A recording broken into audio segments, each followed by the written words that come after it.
Hi, I'm Tom Marino. At Cone Resnick, we believe that all citizens need to be informed about the issues that affect their daily lives.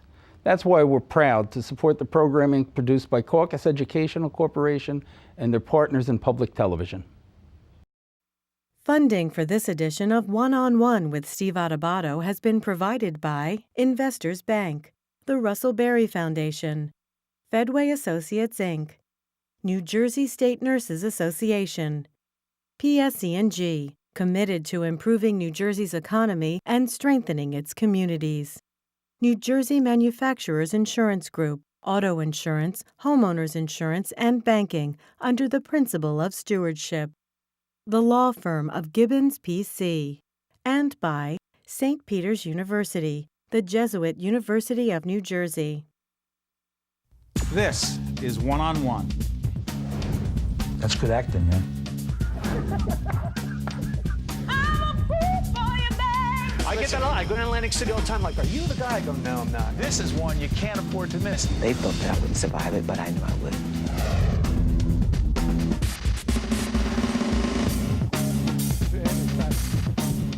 He caught me talking, one of our favorite guests. There he is. Mark DiIonno, Star Ledger columnist and author of a terrific new novel. It's called The Last Newspaperman. How you doing? I'm doing good. Usually we have you on our other show, Capital Report, right? Talking about public policy, and we've been talking about the storm. We're doing this show. Murder and Mayhem. Murder and Mayhem. And, yeah. And by the way, a lot of things that people don't talk about. Mark, you can check out his stuff on NJ.com as well as in the Star Ledger. But this book, we promised you for a while we were wanting to have you, that we'd have you on to talk about this book. It's a novel set in the 1930s in New Jersey. Yeah. What is it about? Tabloid journalism? Well, when did it start, by the way? Last week? This is the you know, it's not a historic novel. It's a piece of modern contemporary fiction that draws attention to something that I think is a problem, and that is a tabloid journalism mentality that has encroached into almost all media. And by the way, you know it a little bit because you used to work at the New York Post. Yeah, as a sports columnist, and Yes. And so I saw it with my own two eyes at that point in my life. And just to tell you, I was a sports writer in those days, and I made a very conscious decision to get out of sports because I saw that it was becoming more of a celebrity and entertainment entity. And I wanted to come back to New Jersey and do more authentic type of journalism. And I made that decision at 33 years old, and I've never regretted that. But the novel is about the inception of the crime and celebrity infatuation that we have in modern media today. And it traces back to the 1920s and the 1930s. And it was so immensely profitable that it really seeped into the media culture that we have today. And Mark, let's put into context that period of time, right? Let's talk about the 1930s, the kind of tabloid stories that people would have had a field day today with the internet, right? 24/7 news cycle. The Lindbergh baby kidnapping, the Hindenburg crash, the War of the Worlds radio cast. Right. War of the Worlds, the first story to ever go viral.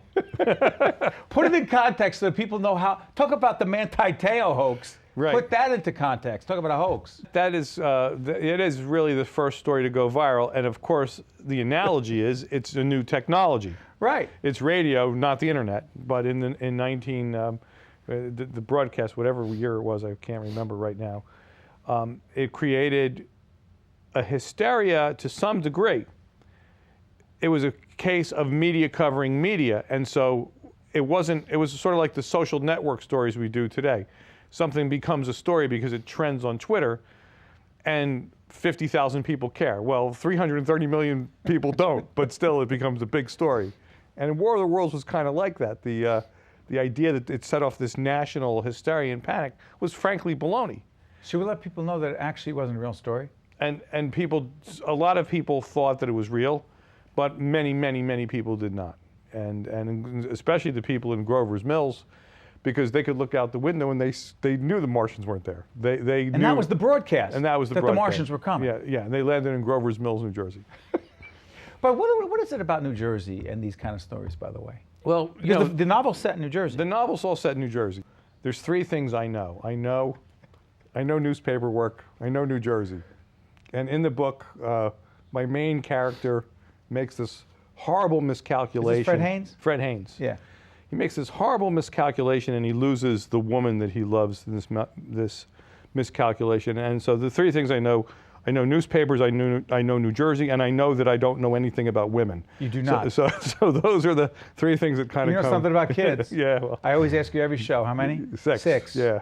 The book centers on those things. And what the book really is, just to set it up, it's like the movie Little Big Man. It's a young reporter interviewing an old guy in 1999. He stumbles upon this guy. He's doing one of those turn-of-the-century stories. And he meets a guy who was a tabloid reporter in the 1930s.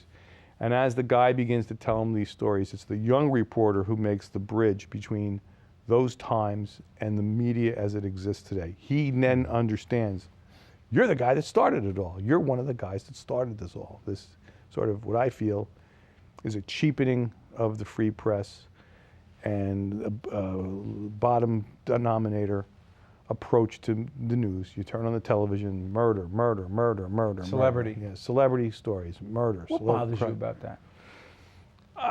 What bothers me about that as a journalist is there are so many great, authentic stories that get left on the cutting room floor or on the table. It's lazy journalism. Crime is lazy journalism. You know, somebody gets shot, somebody gets murdered, and you go out and you do a story, and then we have to follow it, and we have to get into the head of the killer or find out the family Why problems. is that lazy? Well, because it's not really, it's no longer an anomaly. It's not, to me, it's not really news. News is the stuff that's more important. What the state is doing, what the government's doing, how your money's being spent, the big issues. You know, Manti Te'o, the linebacker kid, From Notre Dame. the Notre Dame kid. At the very same time that story is playing, there's a hostage situation in the Middle East that may have involved Americans nobody knows about. Why? Because this kid's dumbbell story dominates the media. And that's lazy. It's very lazy. It's very lazy. What price do we pay? Well, we become uninformed, and I think we become stupider as a nation. Yeah, but Mark, here's the irony, or the paradox. There are more information platforms, I was going to say news sources, but more information platforms, more places where you can get information on the internet instantaneously than ever before. How could we be stupider, your word? I think that less informed. It's the mainstream that, you flip to the networks and you go to the news stations. It's that broadcast media. You do something very different than those guys, okay? So I can find you, but if I'm flipping the channels on any given night at 6 o'clock, I'm getting the same stories over again. This fire, this killing, this bad news. I have to tell you something. I think at some point the society becomes reflective itself of what they're being told they are. You know, we talked about, I think I've told you this story before, maybe not on the air, but off the air. I was doing a class for my third grade kids, so community servicing, the giraffe program. I asked the kids, how many of you think there's more bad people in the world than good people? Half the class raised their hand. That's on us. More bad people. Yeah, that's on us. That's on the media. That's on the presentation in our media and our entertainment of, what do you see? You see murder. You see crime. You see shoot 'em ups. Django Unchained is released on Christmas Day. Nobody says a peep. 300 murders. Greatest cowboy movie ever made. High Noon. You know how many murders are in that one? 1. And so we have this complete, in my view, a desensitizing of human life. But and we contribute to that. I don't disagree with anything you're saying. But with the novel, is your objective to point it out through the story of this younger guy, Haines, and this older guy who was there in the 1930s, right? Right at the beginning, which people don't realize that's when a lot of it started. A lot of it started. Are you looking to say time out? Absolutely. I mean, I think, this is one of the things I do a lot of talks about the book, and people say, well, if it bleeds, it leads. This is the stuff that sells. And I say, well, if this is the stuff that sells, why are people running away from the news in droves? They're not buying as many papers. They're not going to online sites the way the online people thought they were. Television news ratings are down. clearly we have done something as an industry to alienate people from the product. You And say you think you're saying you think most people want something different than what we're feeding them? I absolutely think that. And Steve, you know as well as I do, when we were young in the business, people would say to you, oh, I never watch the news. It's all bad. Now they say, I don't watch the news. It's all bad and it's all biased. So the political polarization That's what's different. has snuck in our in the age of careers. MSNBC and Fox, Right. I can predict where they're coming from. Right. That is different. That is different. But I think that sense of the news being depressing and bad and not finding stories of great substance and meaning and of human dimension, I think is a big strike, and I think we've created that ourselves. In the spirit of trying to find a cliche, I know, silver lining in terms of what we could potentially do other than do this. I don't know any other way other than to try to raise corporate and foundation money and do this. Right. And bring it to an audience through our public television friends at WNET and JTV and all the other places that we're lucky enough to have carry us. What else can we do? Well, I think there has to be, the media is journalism as a profession is one of the few professions that doesn't have guidelines. There's no national boards. There's no, we don't have to meet any criteria. What about the FCC? You get it. Well, I'm saying from an individual journalist. Right, okay. You get a video camera, you're a journalist. You get a microphone, you're a journalist. And I think that there has to be some kind of self-awareness within the industry and teach people in the industry that, there's a lot more than blood and guts. And sometimes you have to discipline yourself to step away from that. When I was an editor at the Star Ledger and in charge of all the bureaus, we could have written there was a homicide every couple days. After a while, it's deadening, and the victims are only characters in a newspaper story. We don't see the funerals, we don't see the grief, we just see the crime. We see the yellow police tape, we see the latest dead guy. We don't follow that. We don't get the depth of humanity, and it really becomes, just too much of ladling this bad news onto people. I got a few seconds left. Are you optimistic that we can begin to turn it around? I'm optimistic in that I think the country's a lot smarter than the media gives it credit for. And I think that's one of the things when you alluded to this greater platform of information, people can, and they are choosing to go to other places for information. And I think that hopefully mainstream media and mainstream papers will get that at some point. One of the other things you do is go out and get Mark's novel, The Last Newspaperman, and it will not be the last time you join us. Mark, not only for one-on-one, but on Capital Report, you'll continue talking about what's going on after Hurricane Sandy down the Jersey Shore, particularly in those communities that don't get a lot of attention. Mark, thank you, and congratulations on the book. We still have work to do. Thank you, Steve. Thank you. Thank you. Stay with us. One-on-one will continue right after this. Thank you, Mark. If you would like more information on this program, or if you'd like to express an opinion, email us at info@caucusnj.org. Visit us online at oneonone.org.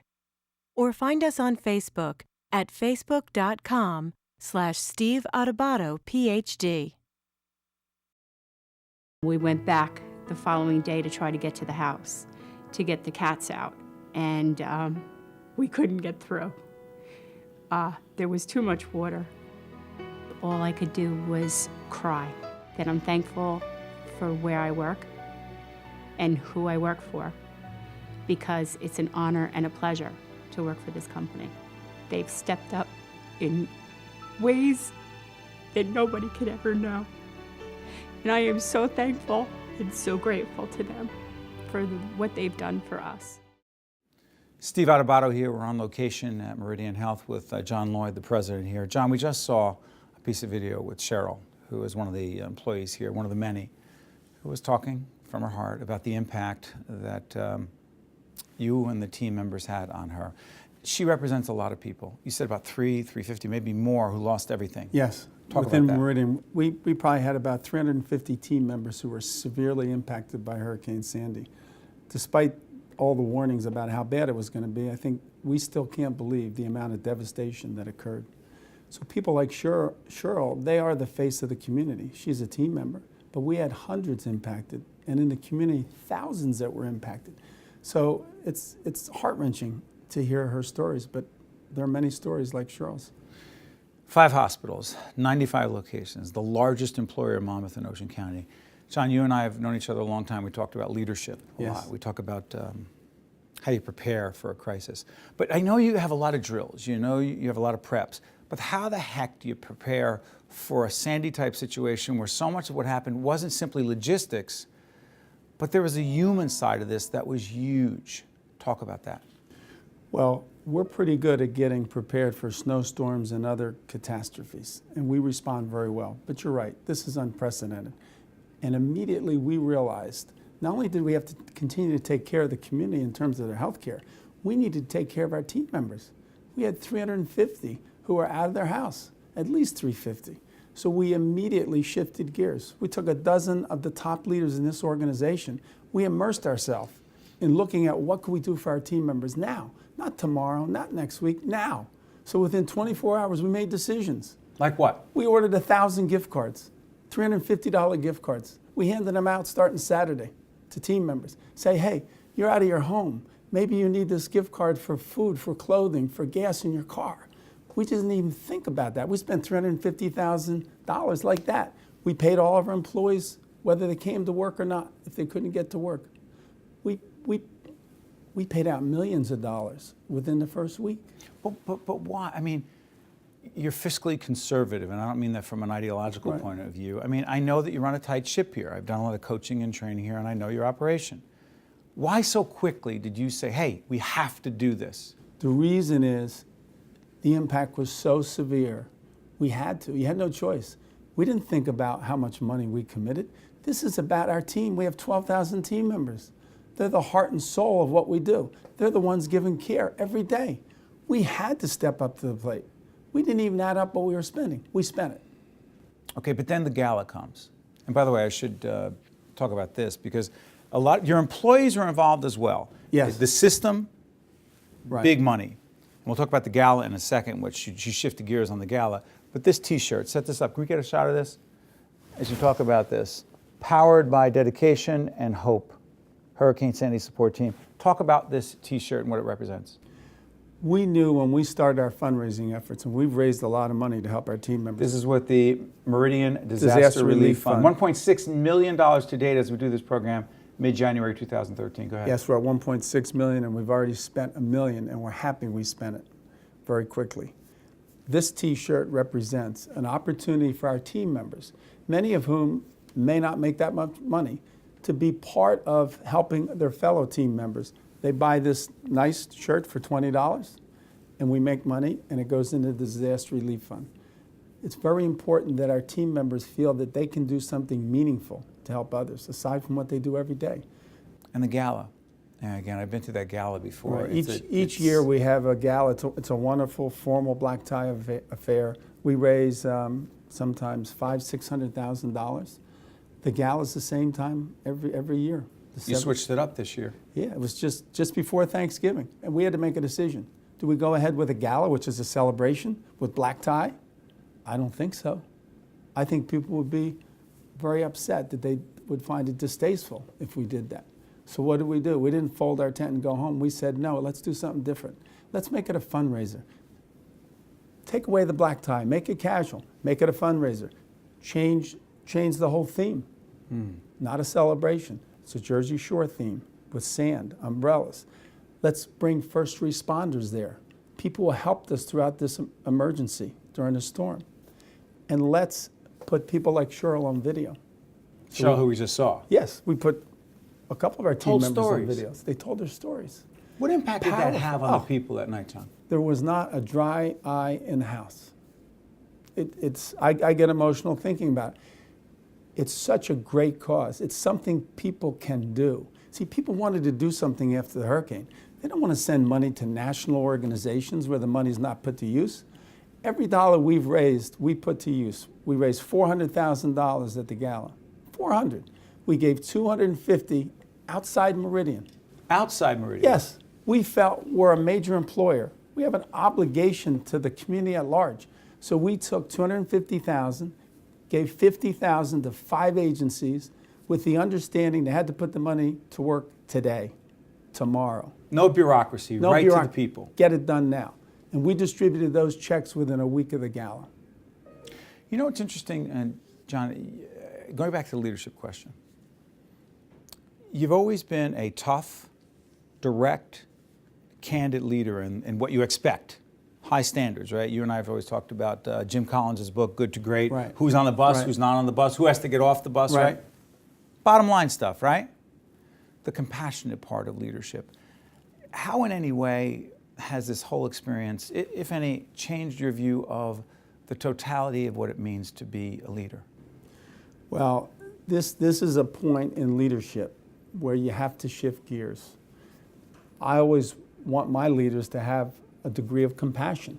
You have to. We're in a people business, whether it's taking care of patients or taking care of our team members. You know, we have 12,000 team members. So you have to have a compassionate side. Well, in an emergency like this, you really have to be compassionate.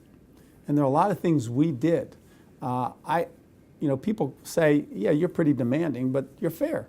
And people know there's a compassionate side to me as a leader, and I think that's very important. And this has happened my whole career, because I do care about people, and my team members know How do you that. balance that? I mean, I talked to the governor about that recently in an interview, and he said that it's important for a leader to show, to actually physically, John, show the compassion, to physically show it. Absolutely. I'll give you an example, Steve. Within a couple of weeks, I wanted to have face-to-face meeting with about 300 of our severely impacted team members. People who lost a lot. Oh yeah, and I'm not sure everyone agreed with the approach, but I wanted just those people in the room. I didn't want other team members. I didn't want to have a big meeting of team members throughout Meridian. I wanted to focus on those individuals. We had a series of 12, I'll call them town hall meetings. We went face to face, Steve. We only had a couple people in the room. We didn't load it with a bunch of execs. Myself, president of the hospital, a few other execs, and we talked to them face to face. We told them the things we were doing. We asked them, what else can we do to help you? What would you like? They were very grateful for what we had already done. We had just announced this grant program. We now give financial grants to our team members. They're averaging about $6,000 per grant. We've just given away 110 grants. We're probably going to give away another 200 of those. We're going to spend probably $2 million on these grants. But we went before them right after Thanksgiving and told them, we want you to apply for these. And guess what? No bureaucracy. We have a grants review committee. We have a 2.5-page form. We want to get you the money. We're not like an insurance company or a bank. Right. We don't want to give you the money. Right. We're going to get you the money. Those meetings were so emotional. I have to tell you, Steve, in my whole career, that week was probably the most draining week for me as a leader, because it was emotional. And there was a lot of hugging, a lot of kissing, and people want to see you as compassionate. They don't want to see you as the leader. They're hurting. They're devastated. And we tried to give them some reassurance. I tried to be positive. As much as I showed compassion, I was positive. We will get through this. We will work with you. We will help you. We will get through this. The biggest lessons that you would say for all the people who are being developed in leadership development programs throughout the Meridian system, the biggest lessons about leadership that you would want to offer them in the context of what you've learned in the last several months would be? Well, just a couple things. Number one, we have great leaders in Meridian. And what I'm about to say, I think all of our leaders will understand and will agree. You have to have top-notch leadership to be successful. And in a time of crisis, they have to be at their best. They have to be at their best. And in a crisis, we bring in our top leaders, whether it's in a hospital, whether it's at corporate, and we make decisions. We cut through red tape. We don't whine, we don't complain, we don't accept whining and complaining. And our leaders don't do that. We're there to solve problems. We solve them as quick as they're put on the table. That's one of the things that happens in a crisis, and this tested us to our limits. And I'll tell you, Steve, our leaders were phenomenal. I want to share one story with you, and I'll try to remain composed. We had a leader involved in a crisis. It was probably a power crisis at one of our hospitals, got a phone call on his cell phone, took the call, got off the call, finished what they had to do. Later, the rest of the group found out that was his wife, he lost his home. In that call, he found out? But continued to do Absolutely. the lesson there? I think the lesson there is, in time of crisis, you have to do your best. And sometimes, even where you have personal adversity, it's hard to do. We do it. You have to put it aside momentarily. And that's hard to do. And I'm not sure I could ask all leaders to do that. Sometimes you just can't. But that is part of leadership. It's understanding your importance in what you're doing. And sometimes leaders, can remove themselves from the situation. This leader chose not to. If the leader had chose to remove themselves, everyone would have understood. Totally. But these are examples of heroic efforts. John, let's make sure that we come back 6 months, 9 months from now. We continue to tell this story. You share the progress that's being made, because in many ways, the work that you're doing, your colleagues at Meridian, it's important, not just because it's having an impact, but because it sets a standard for all leaders and all organizations, not just for those you serve in your employ, but for those in the community as well. John, thank you very much. Thank you, Steve. We appreciate it. Thanks for watching. Now let's continue the conversation about this and other important topics and issues on Facebook. Visit my page at facebook.com/Steve Adubato, PhD. One-on-One with Steve Adubato has been a production of the Caucus Educational Corporation, celebrating 25 years of broadcast excellence. Funding for this edition of One-on-One with Steve Adubato has been provided by Investors Bank, the Russell Berry Foundation, Fedway Associates, Inc., New Jersey State Nurses Association, PSE&G, committed to improving New Jersey's economy and strengthening its communities. New Jersey Manufacturers Insurance Group, auto insurance, homeowners insurance, and banking under the principle of stewardship. The law firm of Gibbons P.C. And by St. Peter's University, the Jesuit University of New Jersey. Promotional support provided by the Star Ledger and NJ.com, Everything Jersey. And by NJ Biz, All Business, All New Jersey. Transportation provided by Airbrook Limousine, serving the metropolitan New York, New Jersey area. One-on-One with Steve Adubato has been produced in partnership with St. Joseph's Healthcare System.